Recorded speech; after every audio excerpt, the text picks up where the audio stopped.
Look at these photos. A city in ruins. All this destruction probably makes you angry, doesn't it? You look at this and you probably hate Israel and think the IDF is a bunch of war criminals. You want to go to a rally and protest, don't you? Scream for the sake of the poor civilians of Gaza. Well, go ahead and do that, but please know that this is not Gaza. All of these pictures are from Iraq. This is what happened when the Allied forces fought ISIS. Tell me, did you protest back then? Did you go around holding a Free Mosul sign? Did you see a soldier coming back home and you called him a war criminal? Probably not. But why?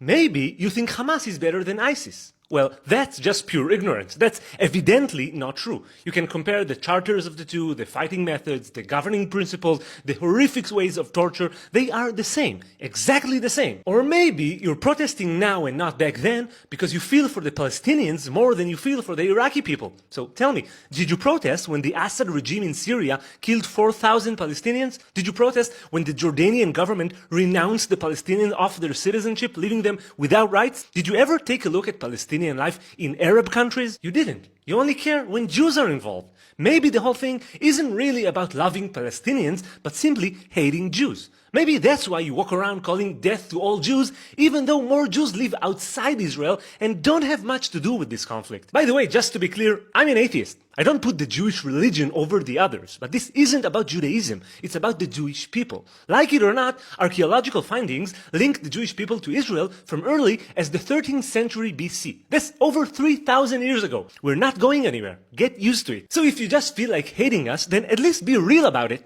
Don't lecture us about civilian rights that you obviously care nothing about, since you complain about one genocide but advocate another. Now let's finish with the photos I started with. I don't want you to think that I'm using whataboutism to justify innocent death. This destruction is horrible, but unfortunately, sometimes it's inevitable. When your enemy does everything in his power to use civilians as human shields, civilian deaths are inevitable. And if you don't understand this, you need to wake up. You have to understand who we're fighting here. You got to finally realize that Hamas has a huge incentive to put the civilians of Gaza at risk and even kill them by itself, as it does all the time. Now, I've served in the IDF for 4.5 years. I know the IDF code of ethics, and I know what happens to those who break it. They are in prison. I guarantee you that the IDF does everything in its power to avoid civilian death, even if it means aborting the mission. But don't take my word for it. Take the word of Richard Kemp, a colonel in the British Army who commanded the British forces in Afghanistan. He completed 14 rounds of fighting around the world, an absolute expert in fighting terror. Listen to what he has to say. Based on my experience and my observations,